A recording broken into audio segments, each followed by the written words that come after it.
Elias Rothschild was born into old money, the scion of a family that had made its fortune in oil during the early 20th century. From his earliest years, Elias was groomed to take over the family business, attending the finest schools and rubbing elbows with the children of other wealthy families. But Elias had a drive that went beyond merely maintaining his family's wealth. He wanted to build an empire of his own. At the age of 25, fresh out of Harvard Business School, Elias made his first real estate investment, purchasing a rundown apartment complex in Los Angeles. Where others saw blight, Elias saw opportunity. He renovated the building, raised the rents, and flipped it for a substantial profit. This became his modus operandi, and over the next 3 decades, Elias built Rothschild Real Estate into one of the largest property development companies on the West Coast.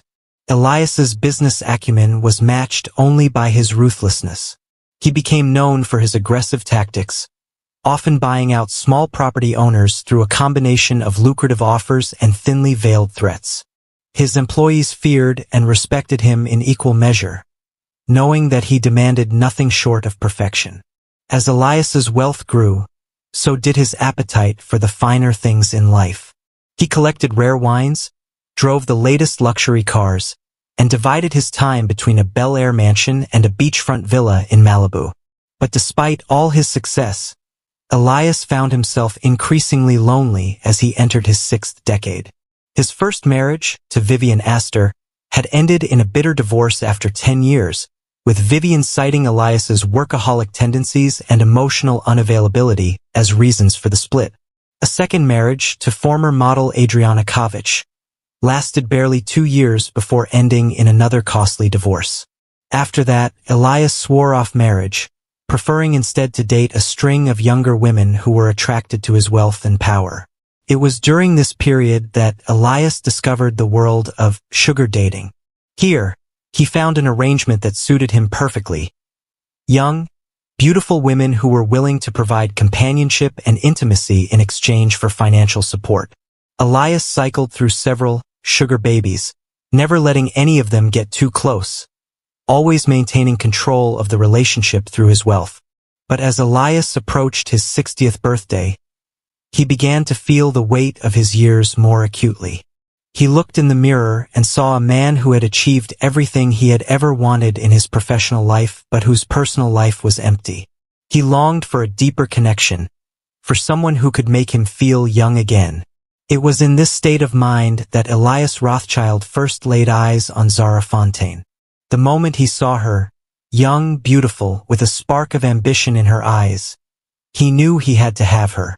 What Elias didn't realize was that in pursuing Zara, he was setting in motion a chain of events that would lead to his downfall and forever tarnish the Rothschild name he had worked so hard to elevate. Zara Fontaine's story began far from the glitz and glamour of Los Angeles. In the small town of Oaks, born to a struggling single mother, Zara learned early on that life was rarely fair and that beauty could be both a blessing and a curse. Zara's mother worked as a waitress at the local diner, barely making enough to keep a roof over their heads. Zara's father had disappeared before she was born, leaving behind nothing but a name on a birth certificate and a hole in Zara's heart. As Zara grew older, she watched her mother cycle through a series of boyfriends, each one seeming to take a little more of Lila's spirit. Despite the challenges at home, Zara excelled in school. She was bright and charismatic, with a natural talent for performance that made her the star of every school play. Her teachers saw potential in her, encouraging Zara to dream big and aim for college. But as high school graduation approached, the harsh reality of their financial situation became clear. There was no money for college, no savings to fall back on.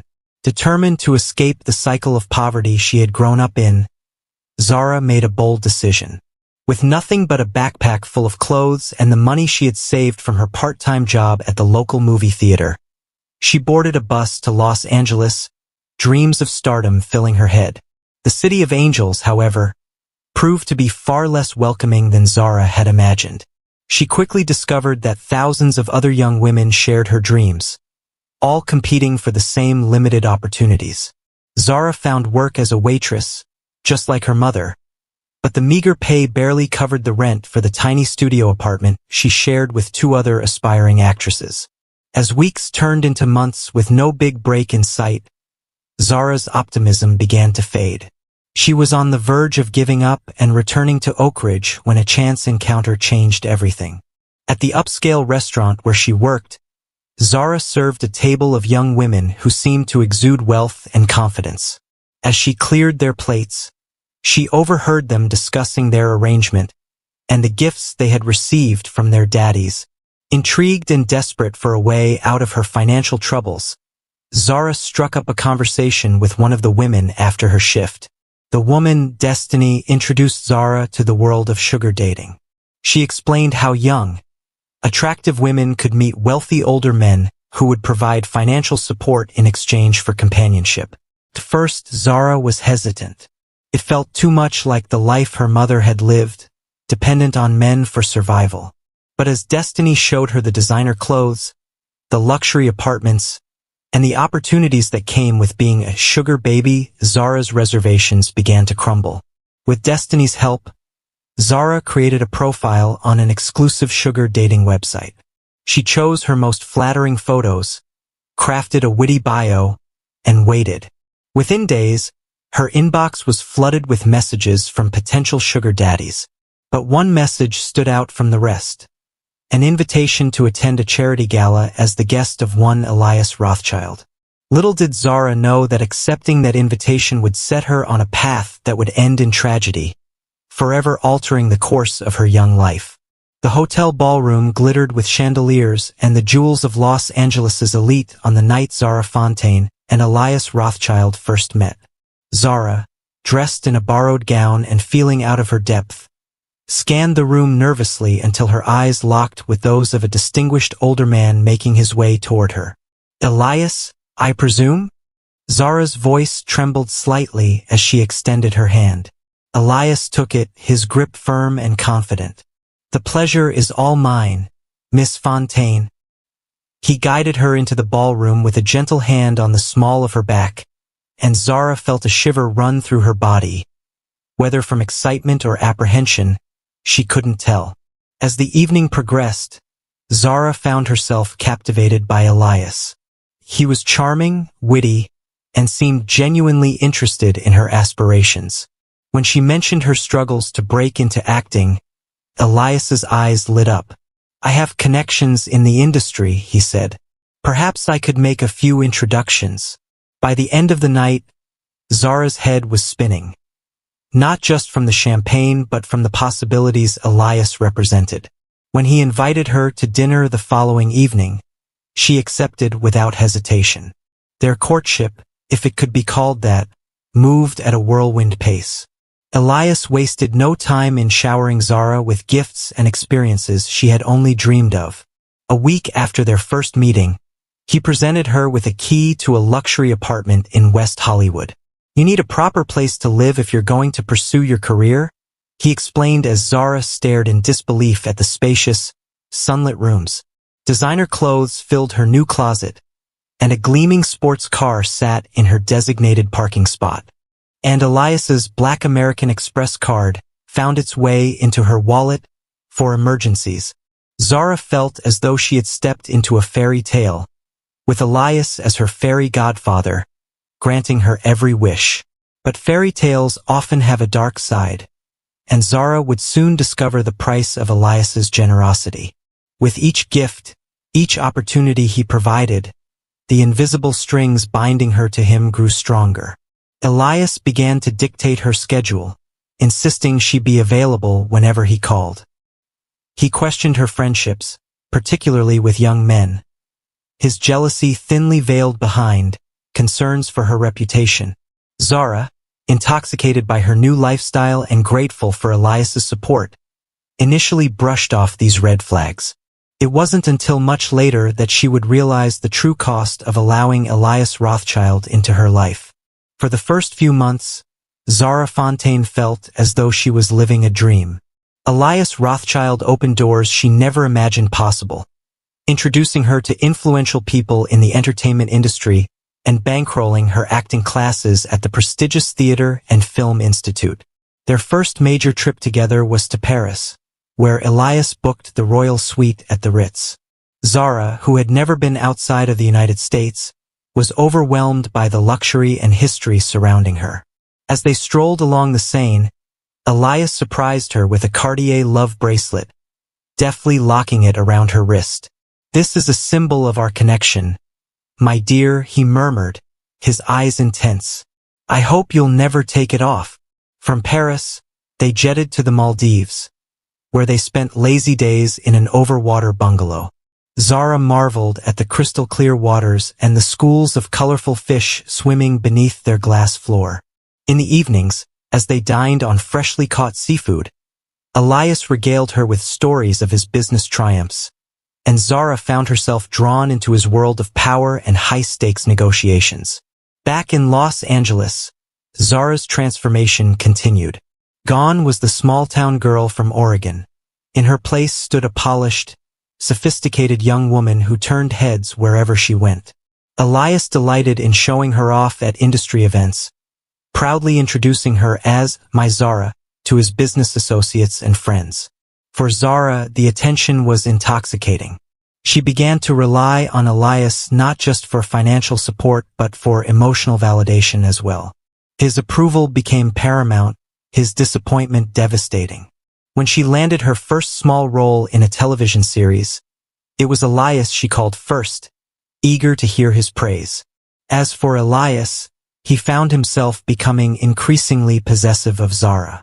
He reveled in her youth and beauty, feeling rejuvenated in her presence. He began to rearrange his schedule to spend more time with her, canceling business meetings to surprise her with impromptu lunch dates or shopping sprees. In the early days of their arrangement, Zara found herself both nervous and excited by Elias's experienced touch. Their first intimate encounter was a mix of awkwardness and passion, with Elias taking the lead and Zara following his cues. Despite the significant age difference, Zara was surprised by the chemistry they shared behind closed doors. As their relationship progressed, their physical connection deepened.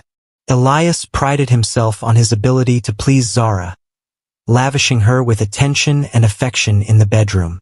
For Zara, these moments of intimacy were complicated, a blend of genuine pleasure and the underlying knowledge that this was part of their arrangement. Even as she began to have doubts about their relationship, Zara couldn't deny the physical attraction that lingered between them. But beneath the surface of this seemingly perfect arrangement, currents of tension were beginning to swirl. Zara, while grateful for everything Elias had done for her, sometimes felt suffocated by his constant presence and demands on her time. And Elias, despite his outward generosity, harbored a growing fear that Zara would eventually leave him for someone younger. Neither of them realized it yet, but the honeymoon phase of their relationship was drawing to a close, and storm clouds were gathering on the horizon. As summer turned to fall, subtle changes began to creep into Zara and Elias's relationship. The initial excitement of their arrangement started to be replaced by a growing sense of routine and, on Zara's part, restlessness. Zara's acting career, despite Elias's connections, was progressing slower than she had hoped. The small role she had landed led to a few auditions, but nothing substantial materialized. She began to wonder if her association with Elias was actually hindering her progress, as whispers of "sugar baby" followed her around casting offices. One crisp October morning, Zara decided to treat herself to breakfast at a trendy cafe in West Hollywood. As she sipped her latte, a handsome young man at the next table struck up a conversation. His name was Jasper Reeves, a 22-year-old film student.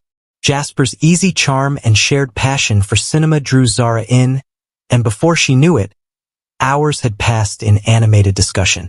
For the first time in months, Zara felt a spark of genuine connection. Jasper saw her as an equal, not as an accessory or a project. When he asked for her number, Zara hesitated only briefly before giving it to him, justifying it to herself as networking. Over the next few weeks, Zara found herself texting Jasper frequently. They met for coffee again, then for drinks. Each time, Zara told herself it was innocent, just a friendship, but deep down she knew she was treading on dangerous ground. Elias, meanwhile, was not blind to the changes in Zara. He noticed her increased distraction, the way she guarded her phone, the vague explanations for her whereabouts. His previous marriages had taught him the signs of a wandering eye, and his jealousy, always simmering beneath the surface, began to boil over. One evening, as they dined at Elias's mansion, he confronted her. "Who is he?" Elias's voice was calm, but his eyes were cold. Zara, caught off guard, stammered a denial, but Elias pressed on. "Don't lie to me, Zara. I've seen the way you've been acting. Remember everything I've done for you." The argument that followed was their worst yet. Zara, feeling cornered, lashed out, accusing Elias of treating her like a possession. Elias, his composure cracking, reminded her of her humble beginnings and implied she would be nothing without him. In the days that followed, an uneasy truce settled over them. Elias redoubled his efforts to keep Zara close, with surprise gifts appearing daily and impromptu trips planned. But Zara felt increasingly trapped. The luxury that had once thrilled her now felt like a gilded cage. It was during this tumultuous time that Zara made a fateful decision. After another heated argument with Elias, she called Jasper. Hearing his voice, warm and free from judgment, Zara broke down. She confessed everything. Her arrangement with Elias, her growing unhappiness, her fear of leaving. Jasper listened patiently, then made a suggestion that would change everything. "Leave him. Come stay with me. We'll figure it out together." As Zara hung up the phone, she felt a mix of terror and exhilaration. She knew what she had to do, but she had no idea of the deadly consequences her decision would set in motion. The day Zara decided to leave Elias dawned bright and clear, a stark contrast to the turmoil roiling inside her. She had spent the night packing a small bag, carefully selecting items that were hers from before Elias, leaving behind the expensive gifts and designer clothes. Her hand shook as she penned a note explaining her decision, her tears smudging the ink. Zara had planned to leave while Elias was at work, avoiding a confrontation she wasn't sure she was strong enough to handle. But as she walked towards the door of the West Hollywood apartment, it swung open, revealing Elias, his face usually carefully composed was a mask of fury and hurt. His voice was low and dangerous. Zara's heart raced as she realized he must have had her followed, must have known about her plans. She straightened her spine, summoning every ounce of courage she possessed. "Yes, I'm leaving. This isn't working anymore." What followed was a verbal battle that shook the foundations of their relationship. He alternated between rage and pleading, accusing Zara of using him, then begging her to stay. He promised to change, to give her more freedom, to support her career without strings. When that didn't work, he resorted to threats. "You'll never work in this town again," he snarled. "I'll make sure of it." Zara, despite her fear, stood her ground. She told Elias about Jasper, about her desire to live a normal life, to find love with someone her own age. With each word, she watched Elias's expression darken, his hands clenching into fists at his sides. In a last desperate attempt to make her stay, Elias grabbed Zara's arm, his grip painfully tight. "You're making a mistake," he said. "You're nothing without me. No one will ever love you like I do." For a moment Zara wavered.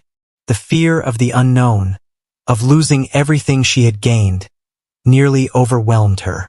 But then she thought of Jasper, of the possibility of a life lived on her own terms. With a strength she didn't know she possessed, she wrenched her arm free. "Goodbye, Elias," she said firmly, walking past him and out the door. As the door closed behind her, Zara didn't see the change that came over Elias's face. The hurt and anger drained away, replaced by a cold, calculating look. In that moment, as he watched the woman he believed he loved walk out of his life, Elias Rothschild made a chilling decision. If he couldn't have Zara, no one would. In the days following Zara's departure, Elias Rothschild's mansion became a fortress of solitude. He canceled meetings, ignored calls, and retreated into a dark world of whiskey and obsession. His mind raced with images of Zara in Jasper's arms, her laughter, once his joy, now a tormenting memory. As the initial shock wore off, Elias's thoughts turned from self-pity to revenge. He had built an empire from nothing, bending the world to his will. He refused to let a 19-year-old girl and her college boy lover destroy him. Elias began to plan, meticulously and with cold precision. He knew he couldn't do the deed himself. He had too much to lose. He needed someone expendable, someone who could make the problem disappear without it being traced back to him. Through discreet inquiries in the darker corners of his business world, Elias made contact with a man known only as Dante Wolf. Wolf was a ghost, a former military operative turned hired gun, known for his efficiency and discretion. Their first meeting took place in the basement of an abandoned building Elias owned downtown. Wolf, a scarred, muscular man with dead eyes, listened passively as Elias laid out his requirements. "It needs to look like an accident," Elias insisted. "No connection to me whatsoever." Over the next week, Elias fed Wolf information about Zara's habits, her new address, her daily routines. He had hired a private investigator to track her movements, and now that information would serve a deadly purpose. The final detail was timing. Elias wanted it done quickly, but Wolf counseled patience. Rushing would increase the risk of mistakes, of leaving evidence. They needed the perfect opportunity, a moment when Zara would be alone and vulnerable. That opportunity presented itself sooner than expected. Through his sources, Elias learned that Zara had landed a small role in an independent film shooting in a remote area of Los Angeles. She would be driving there alone, taking Mulholland Drive late one night after a day of auditions. When Elias relayed this information to Wolf, the hitman nodded grimly. As Wolf left to make his final preparations, Elias poured himself another drink. Staring out over the twinkling lights of Los Angeles, he thought of Zara, of her smile, her dreams, her betrayal. For a moment his resolve wavered. Was he really going to go through with this? But then he imagined her with Jasper, young and in love, building a life without him. His grip tightened on the glass until it shattered, shards digging into his palm. He barely noticed the pain or the blood. His decision was made. Zara Fontaine had to die. The evening of July 15th was unusually cool for Los Angeles. A light fog rolling in from the ocean and shrouding the city in a ghostly mist. For Zara Fontaine, it was a day filled with promise and nervous excitement. She had spent the afternoon in a callback audition for a supporting role in a major studio production, and the director had hinted that the part might be hers. As she left the studio, Zara's first instinct was to call Elias and share her news. Her finger hovered over his name in her contacts before she caught herself, the habit of months not easily broken. Instead, she called Jasper, her heart lifting at the sound of his encouraging words and genuine excitement for her potential break. "Jasper, I wish you could come with me tonight," Zara said as she climbed into her car. A modest Honda Civic that felt like freedom after months of being chauffeured in luxury vehicles. But Jasper had a major project due for his film class and couldn't make the trip to the shooting location. "Drive safe," he told her. "Call me when you get there." As Zara set out on Mulholland Drive, the winding road dark and misty before her, she felt a sense of unease settle over her. She chalked it up to nerves about the shoot and the lingering fear that Elias might try to sabotage her fledgling career. She turned up the radio, singing along to distract herself from her darkening thoughts. Meanwhile, Dante Wolf was already in position. He had scouted the route meticulously, identifying the perfect spot for what would appear to be a tragic accident. A sharp turn with a steep drop-off, the guardrail mysteriously weakened. All it would take was a nudge at the right moment. Wolf sat in his nondescript black SUV, engine idling, watching the road with the patience of a predator. When he saw the headlights of Zara's Civic approaching, he pulled out slowly, falling into place behind her. Inside her car, Zara noticed the SUV in her rearview mirror. A flicker of unease passed through her as she realized how alone she was on this isolated stretch of road. She pressed down on the accelerator, eager to put some distance between herself and the other vehicle. Wolf matched her speed easily, drawing closer. Just before the fateful turn, he made his move, accelerating hard and clipping the rear of Zara's car. The Civic fishtailed, tires screeching as Zara fought for control. For a heart-stopping moment, it seemed she might recover, but then the car hit the weakened section of guardrail. The world tilted and spun as the Civic plunged down the hillside. Zara's scream was cut short as the car rolled, metal crumpling, glass shattering. When it finally came to rest at the bottom of the ravine, an eerie silence fell. Wolf pulled over and peered down at the wreckage, satisfied that no one could have survived the crash. He pulled out a burner phone. "It's done," he said simply before tossing the phone over the cliff to join the wreckage. But fate seemed to have other plans. As Wolf drove away, confident in a job well done, he didn't notice the faint movement in the twisted metal below. Zara, barely conscious and badly injured, was alive. Through a haze of pain and confusion, Zara managed to pull herself from the wreckage. She knew she needed help, but her phone was shattered, useless. With no other option, she began to crawl, each movement agony, driven by a primal will to survive. As dawn broke over Los Angeles, a jogger would make a gruesome discovery. Zara's battered body, barely clinging to life, half hidden in the underbrush beside Mulholland Drive. The discovery. Here's the article with added punctuation. The investigation that would unravel the dark secrets behind her accident and expose the deadly obsession of one of LA's most powerful men was set in motion. Detective Imogen Watson arrived at the scene as the first rays of sunlight were breaking through the morning mist. Watson was a rising star in the LAPD, known for her keen eye and relentless pursuit of the truth. As she surveyed the crash site, something nagged at her instincts. The skid marks on the road, the damage to the guardrail, it all seemed too neat, too perfect for a simple accident. Her suspicions deepened when she learned the identity of the victim. Zara Fontaine, miraculously still alive but in critical condition, was no stranger to the gossip columns. Her relationship with Elias Rothschild had been fodder for tabloids for months. Now, with Zara fighting for her life, Watson couldn't shake the feeling that there was more to this story. The detective's first stop was the hospital. Though Zara was in a medically induced coma, the doctors provided crucial information. The pattern of her injuries, they said, was inconsistent with a simple car crash. There were defensive wounds on her arms, suggesting a struggle had taken place after the initial impact. Watson's next move was to interview Jasper Reeves, the last person known to have spoken with Zara.